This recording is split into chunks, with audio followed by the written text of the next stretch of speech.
Hello, Blood Bowl fans. I'm here with another tutor talk, and this time I have Varksen from Down Under, and he is the Wood Elf specialist, and he also really likes control teams. Hello, Varksen. How are you today? Good mate, how's yourself? Yeah, I'm fantastic. Do you want to give a brief introduction to yourself? Yeah, sure.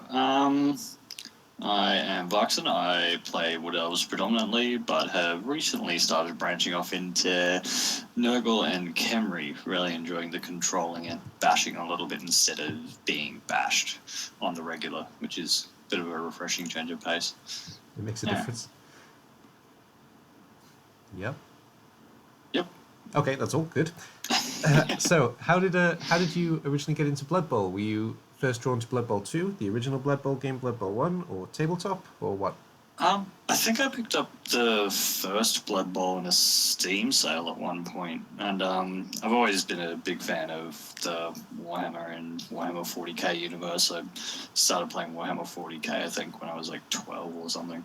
So, just the whole Games Workshop franchise has been something that I've always looked for, and when I saw that was available on sale, I went, well, let's give it a shot. And I think I've clocked about 100 hours on that before Blood Bowl 2 came out.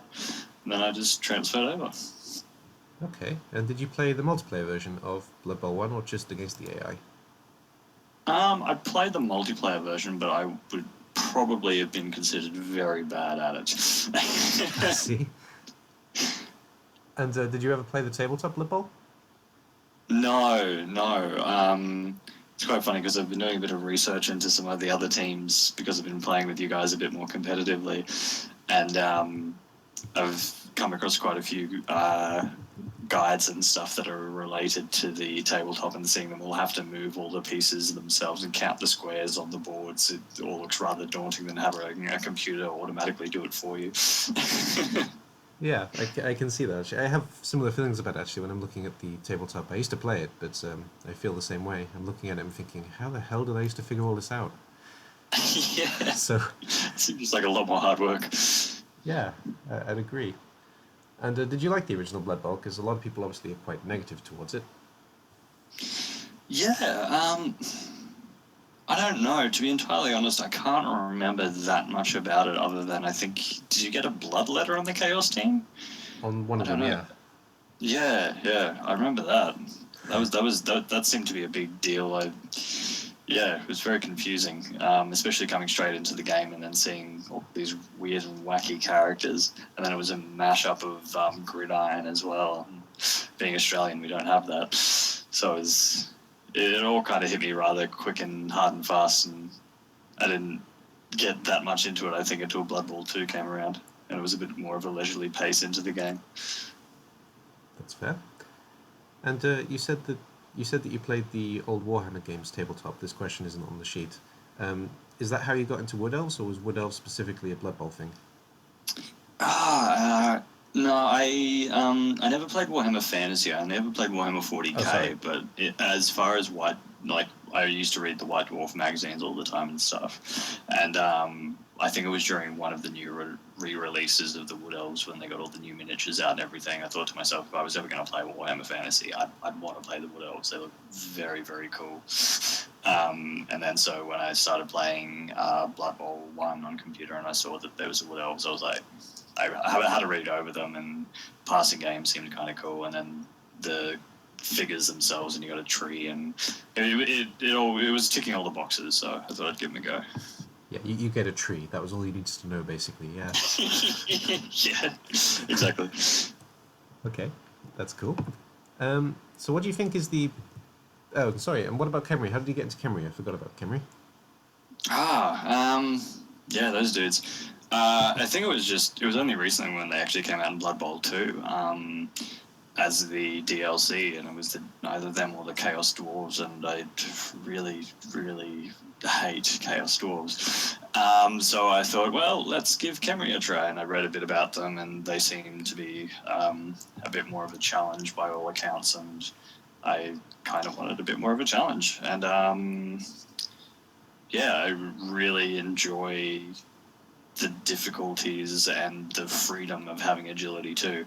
I know that it's like it's horrible because you need a 4+ to pick up the ball, but like at the same time, when there's so much emphasis on 2+ rolls that you need to make as Wood Elves all the time, and if one of them fails, it seems like a catastrophe.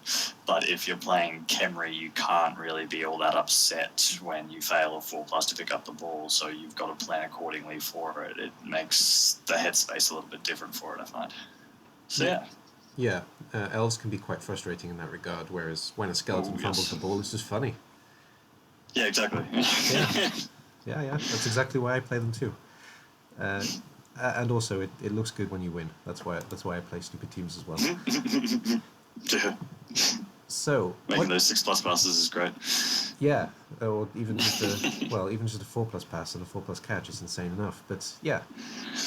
So what do you think is the basic strategy when playing Wood Elves?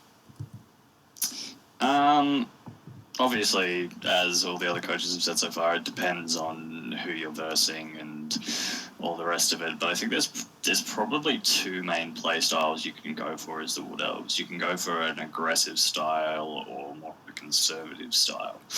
The aggressive style entails you getting really up in the face of the other coach and trying to get in around behind their defense to get to the ball carrier before they can bring it into a cage of some sort or start running with it with numbers on the ball. The conservative side of things, I would probably say, is more about having only one or two players pushing up in an attack and having the rest form an elf screen where you can kind of just stop the momentum of the other team, because you can, as Wood Elves with such high movement, you can move from one side to the other so quickly. As fast as any other team, I'd say. And if you can make sure that you're not based as much as possible, you can pretty much limit them to only one hit on your players a turn with their blitz. And if you can do that, you've got a pretty good chance of stalling their forward progression. Yeah, sure. It's there's the two ways I see the best Wood Elf coaches play, to be honest. I'm not big on Wood Elves, but when I see it play, that's the scariest thing, when you can only hit one piece. Yeah. It's frustrating. Oh, yeah, absolutely. Okay, and do you like to play ball when you're playing Wood Elves? Play the ball as opposed to play the player? No, I mean, is the ball an important aspect of the way you play your game?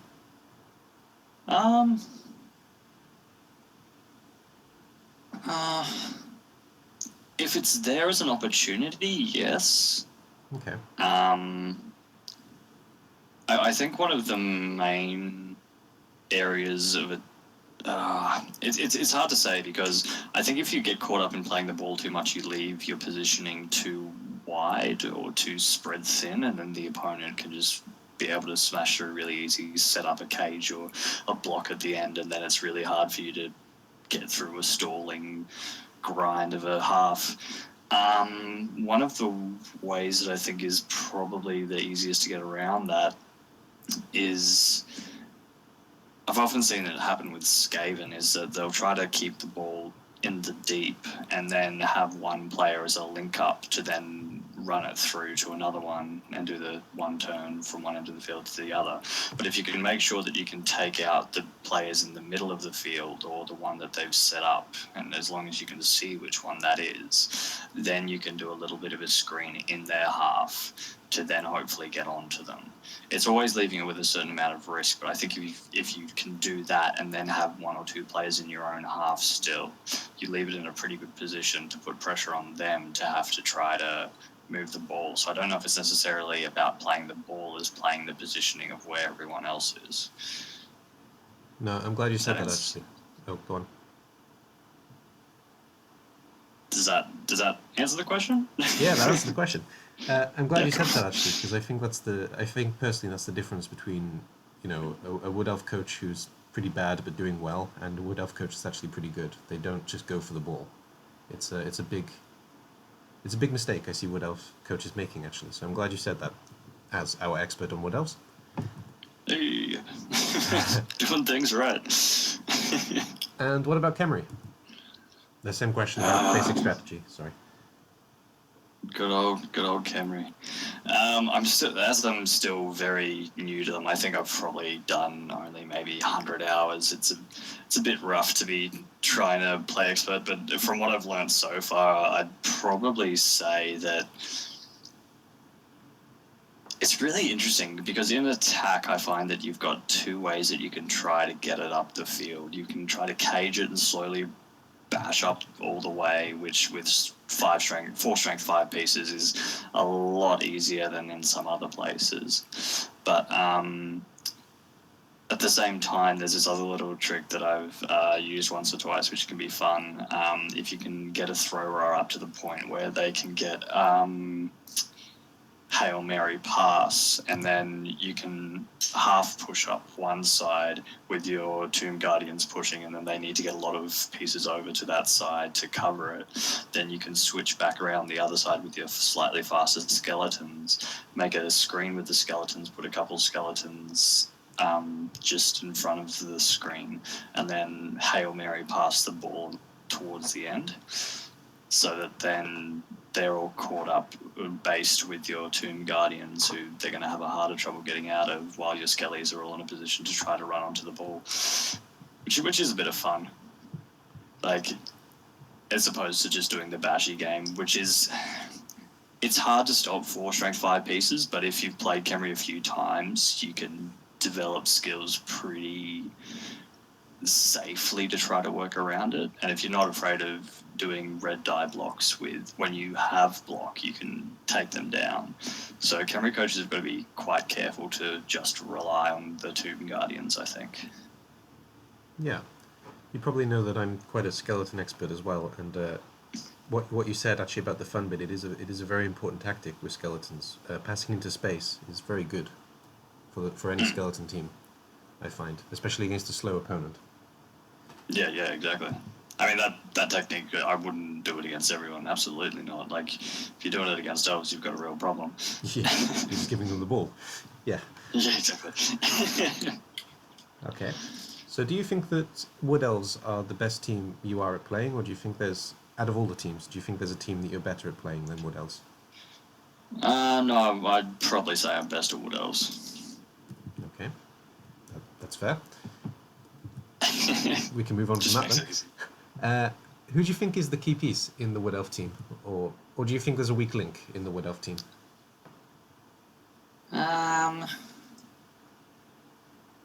Key piece would have to be the Wood answer. Like, yeah. I know that some people try to build teams around not having the Wood answer and stuff like that, but at the end of the day, I think it's one of the best bang for your buck starting pieces you can get. And if you can get an agility on them in level ups, they become just ridiculous. Yeah. Yeah, that's very true. And do you think... yeah, go on. No, sorry, I was just thinking as well. I also think the Tree Man is a bit underrated. That's a bit controversial as well, but I think as far as they go, you either love the Tree Man or you hate him. Yeah. And I tend to find that the better coaches like him more than they hate him, because if you're okay with every now and again he's going to roll a 1 and be stuck in place, and you can still work around that, which if it happens at the beginning of a half, you can kind of switch from one side to the other before you decide where you're going to go, and so you can dictate where the play revolves around. And if you can do that while keeping him kind of centralized, you can keep him in the game a little bit. So I think he's definitely a good addition to the team. It's hard to get him in the beginning. I wouldn't say that if I'm playing in a competition proper, I don't think he's one of the first pieces I'd take. But further down the line, he's definitely someone I look for. And he's just like, it's handy having a piece that is on your line of scrimmage that's probably not going to go down in the first turn, or if he does, he's probably not going to get sent off. That's always fun. Yeah. There's one thing that I haven't heard said about the tree that when I think about it, because I've been thinking about the tree a lot recently, when I think about it, I think the main thing about the tree that isn't mentioned is even if you do lose him, Wood Elves don't actually miss one piece. So if you have the Wood Elf the tree stuck in one position, you've still got numbers effectively as Wood Elves. Yeah, exactly. I've heard that it's. I think it depends for me on the team that I'm facing. Yeah. A lot as well. Like, if I'm versing an agility-based team, I probably won't put the team. I usually try to run a 12-man roster at the minimum, and if I'm using 12 men and I'm versing an agility team, I probably won't have the treeman on the field, just because I find that they can just outpace him and he becomes obsolete very quickly. Whereas that extra man does help in making an elf screen. Yeah. So yeah, there's always that as well. Okay. And same question about Khemri. Do you think there's a key piece or a weak link in the Khemri team? Yeah. I'm getting to the point where I don't think I will ever take 2 Throw-Ras again. Okay. I think just having the 7 AV on them and Thick Skull is... it hurts. It hurts when they're trying to act as your ball carrier. If they get knocked down and taken out a lot easier, I think you can make do with 1. I think the Blitzers can operate quite well as ball carriers as well, as long as you've got the defense set up well enough to give you time on the ball. Then you can have them pick up and they start with blocks, so they're better suited to begin with. Short hands is the only thing that throwers do better at, and passing as a skill up for throwers as well. Like I know I was talking about Hail Mary pass before, which is always handy, but passing in general skill access doesn't make for that great a ball carrier. I think what I've been doing more recently is giving him kick return just to try to help a little bit better with 2 or 3 or 4 turn touchdowns, because that's probably one of the hardest things I find about Khemri, trying to get the distance in a short amount of time, especially when you potentially don't pick up the ball the first time round. Okay. I think that'd probably be the weak point of the team. Okay. Strong points, obviously, the 5 strength. Yeah. Tomb Guardians, like 4 of them. Yeah. Blitzards are also cool, and like Skellies, they're fragile, but if you can use them well enough to try to just do chain pushes in amongst your Tomb Guardians and not leave them in the open too much, you can usually get away with it. Yeah, Skellies are the best piece in Blood Bowl. Everybody knows that. Everybody knows that. Yeah, can't beat them. All right, good. And what do you think are some essential level ups for the Wood Elf team?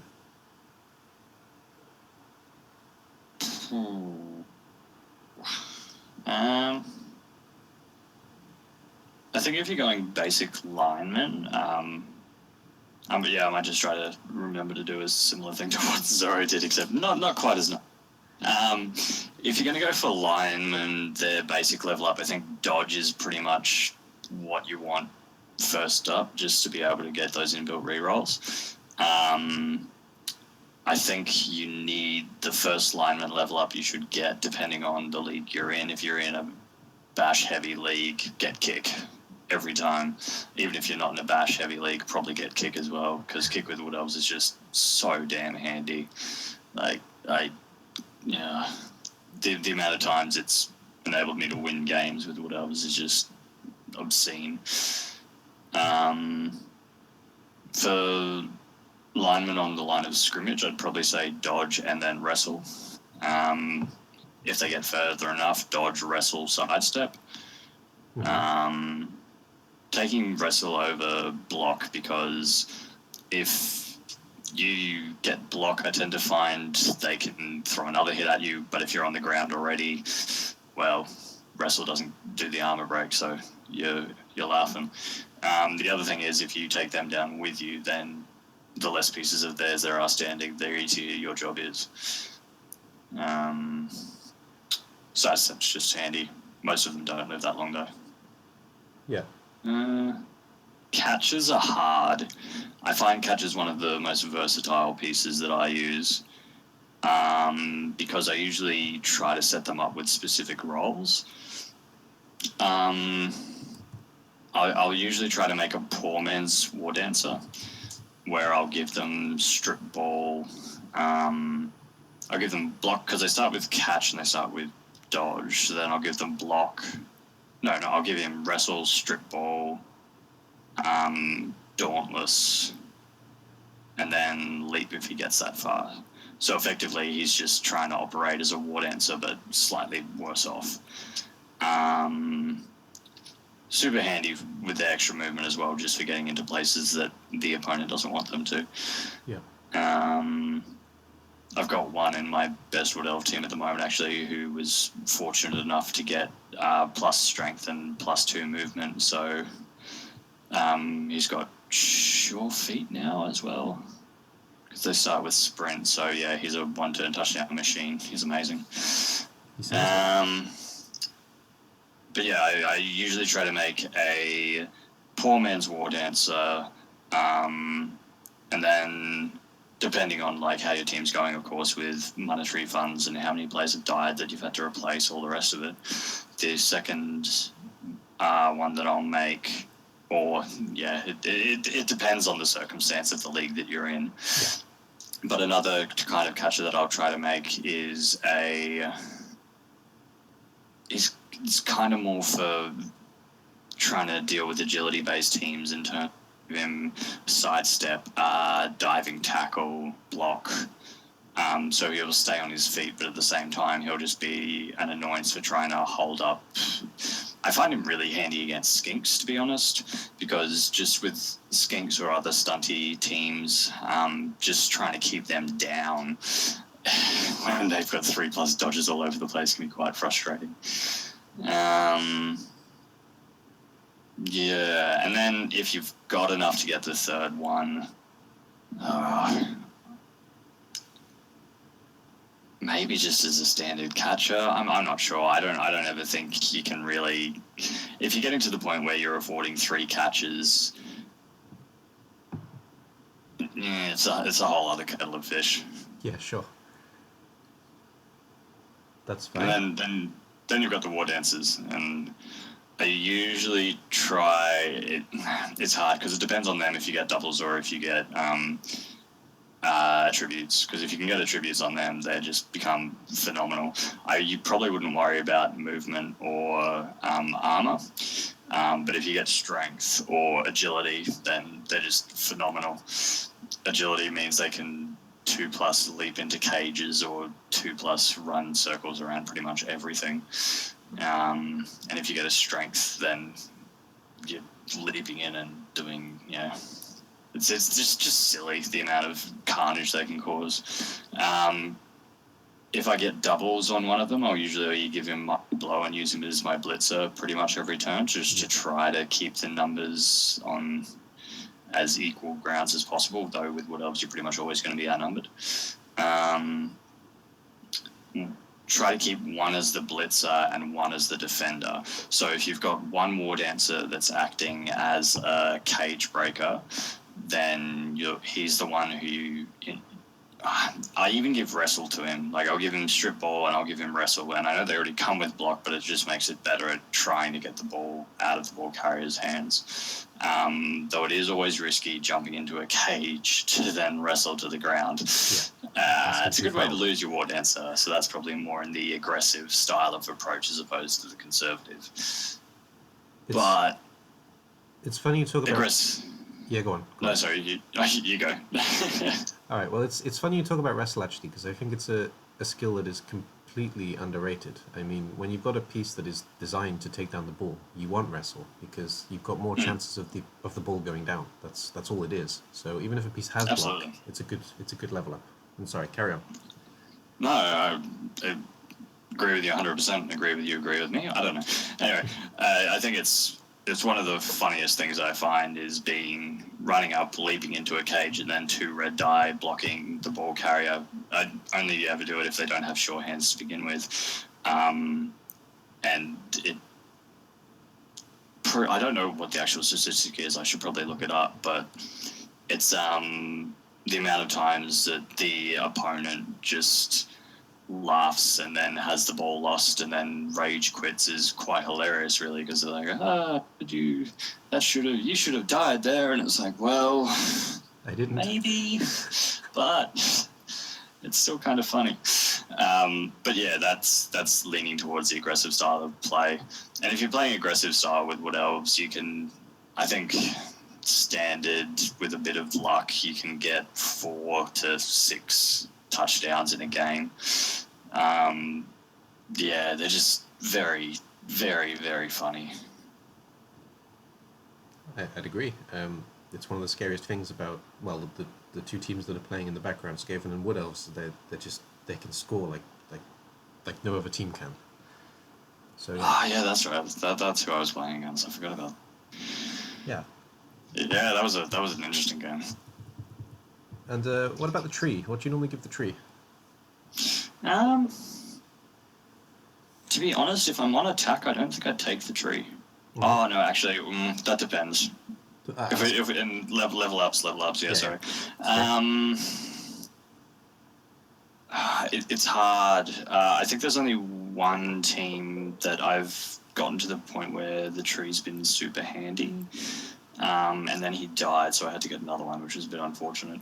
I think the first time around when I had him, I took grab. Yeah, I took grab, and then... Oh, golly, sorry, it was a while ago. I can't really remember.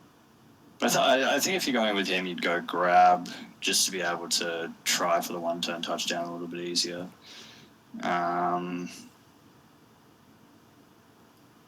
Guard, maybe? No, yeah, guard definitely, I think. Yeah, I can see guard, yep. Yeah. After that, break tackle was kind of useless because you're not really getting anywhere else. Not with the 2 movement. That's true.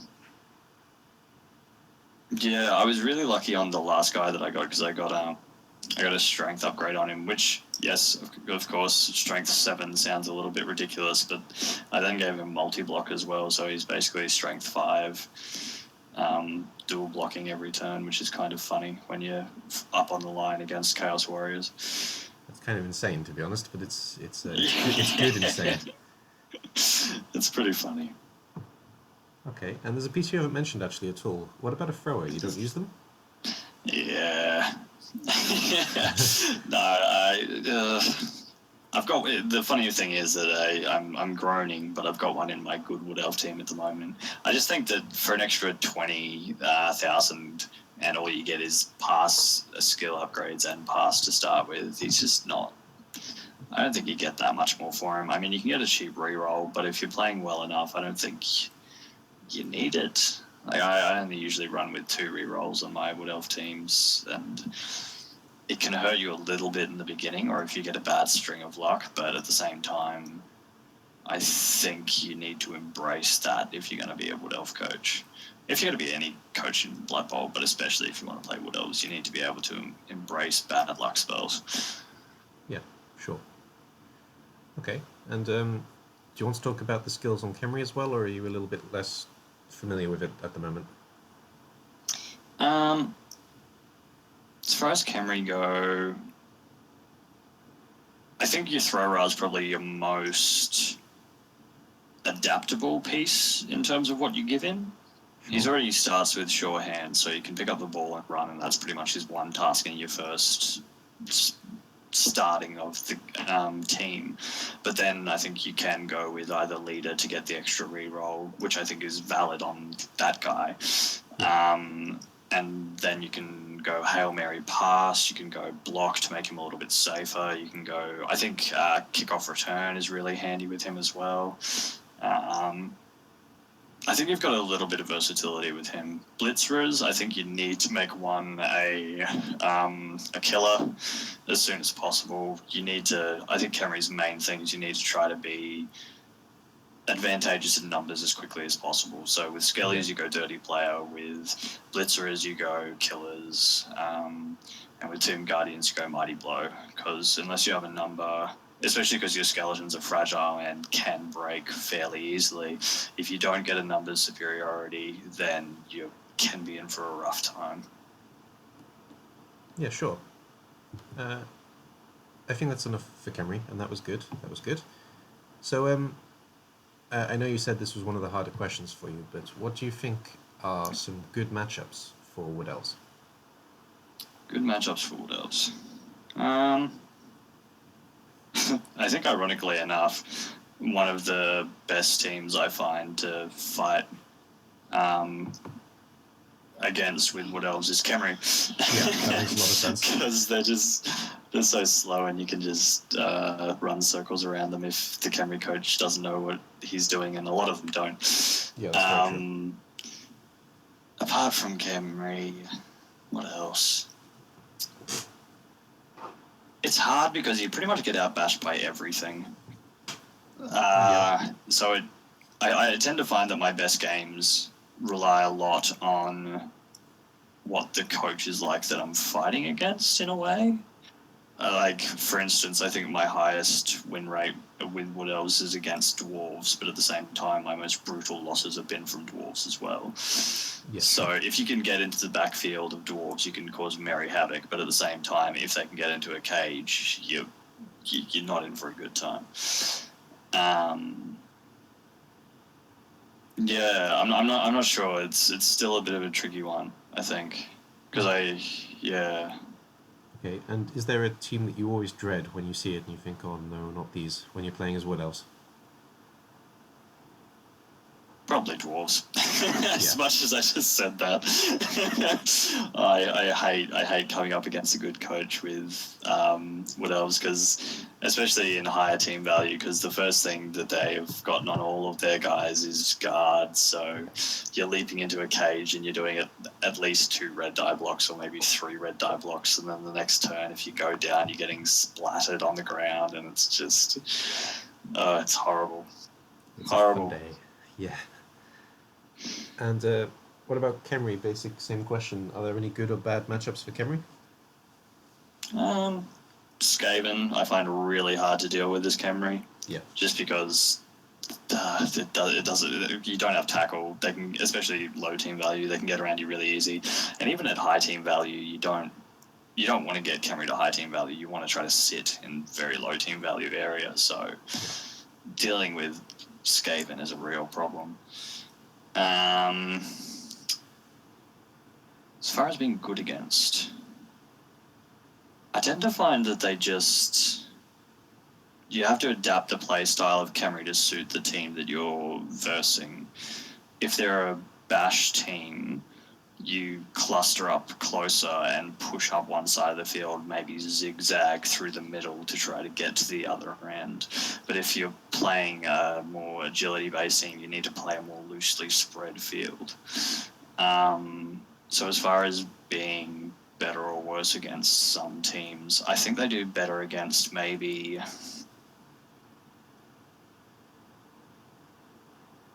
someone like Chaos. I think early Chaos, not late Chaos. As soon as Chaos was, you're in problems with your Tomb Guardians with Decay, because that's just a nightmare. But I think at low team value, Khemri can do pretty well against a lot of teams. The team I found hardest, I'm quite a big Khemri coach as well, I quite like them. The team I always find hardest to play as Khemri is Lizardmen. Yeah. Because they can easily counteract the Tomb Guards, so... Yeah, very good point, actually. Yeah. Okay, well, that's fine. We can move on from that. So, talking more in general about Blood Bowl now, going away from the specific teams, what do you think is the biggest rookie mistake that you see from coaches? I was thinking about this just as I had a few good ones, actually. Now if I can remember them. The biggest rookie mistake, it's, for me, I think the biggest rookie mistake I always see time and time again is turn priority. Especially as Wood Elves, like, bringing it back to that again, your turn priority is so important, the actions that you do, in which order that you do them. Because if you fail on the first action and it leaves you out of position, you're screwed. And that translates as easily from Wood Elves as it does to bashy teams, I think. If you're making unnecessary blocks and you get that 1 in 38 chance, then it can ruin your whole game. Just turn order what you do. Need to make sure that you're doing the right moves first and not doing unnecessary moves. Yeah, that's kind of Blood Bowl advice in general. It doesn't matter what race you're playing. That's true all round. I think we've all said that now. That's that's fine. It's true. Yeah, right. It's true though. It's very true. What else then? Can I think of anything else?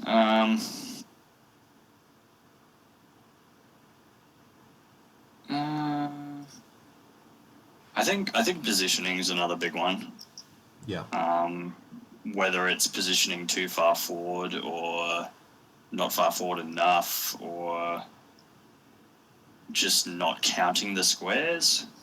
Like, you just need to be on top of that, and especially when you've got 3 minutes in the competition ladder, if that's where you're starting to play, or if you're playing in the open, I think you've got 2 minutes a turn there.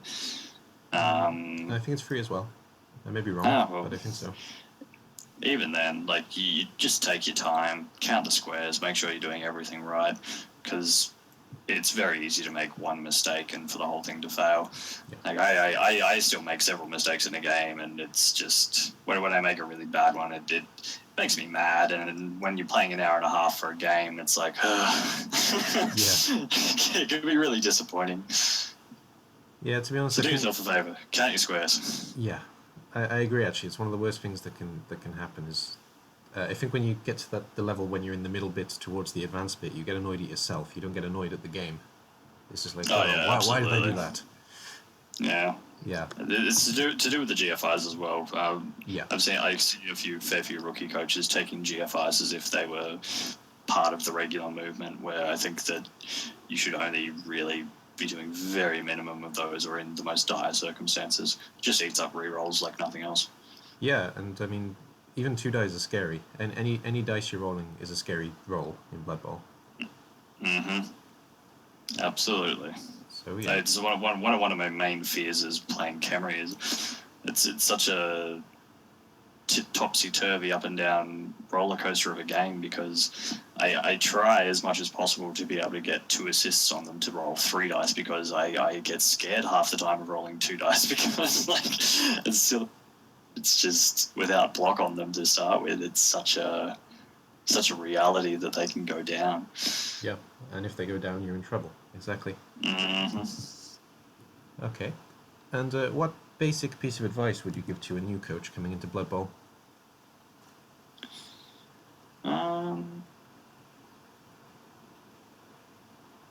Stick it out to the end of the game, I think. Yeah, that's important.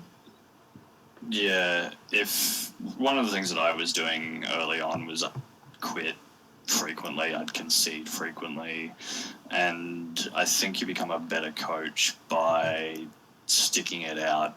You become a lot more happy with yourself and with the game in general. Like, you'll rage for like 5 or 10 minutes after a really bad beat, but at the same time, I think you get this little bit of pride in yourself for having stuck through it. And if you get to halftime and it looks like everything's gone to shit, there's still another whole half, and that can happen to the opposition. Like, Nuffle is such an interesting deity that we put our faith in, and very flippant. So yeah, just stick it out. It's interesting you say. I wanted to say this in the video, but I haven't had a chance yet. It's interesting that you say about, if it's all gone wrong by half time, there's still half the game. I always think like that. I try to remind myself, look what that coach did in 8 turns. I can do exactly the same in this 8 turns. That's the way I try to think. When it's gone 100%. horribly wrong. Yeah. I think it's something you need to, if you're going to enjoy the game, it's something you need to try to work into how you play. The only times I tend to concede now is if I'm starting a new team in a competition league, or like in the open and competition leagues, and I want to try to do decently, and I lose 2 or 3 players in the first game with unendable injuries in the first half, I'll quit and just make a new team, because I don't see the point in wasting another half of the game. But that's a preference thing. I'm just farming, I think, at that point. So Yeah, stick the games out. Yeah, stick the games out. I'd agree with that. Okay, and last question from the list, and I've got one more question afterwards. What do you think makes a great coach as opposed to just a good coach? Ooh. That's hard, isn't it? Yeah, I'd hesitant to say that I'm a good coach. So commenting on what makes a great coach. Well, just from what you've seen, maybe. Look, a lot of experience is definitely a big thing. I mean, at the same time, with so many multiplayer games, it doesn't necessarily matter about how many hours that a person's played. If they're a shitty player, they're a shitty player. Yeah. But experience definitely helps. Being there, seeing all the different situations, seeing what other players are capable of. I think a great coach goes out to seek players that are better than them. Yeah, because I think that you always need to be improving your own ability. And if you just sit there and think, I'm a good coach, I'm a great coach, then I don't think that you are. I think that you're settling on your laurels as it is, and there's always someone better than you are. And if you're playing against them, then you're improving who you are, and I think you need to be able to admit that. Generally speaking, I'd say the same. If you're speaking to a coach and they're telling you that they know exactly what they're doing, there's a good chance that they don't. I find the ones who say, I'm not actually that good, are the ones that are the great coaches, to be honest. That's what I find from my own experience of playing this game. Also, I'd say that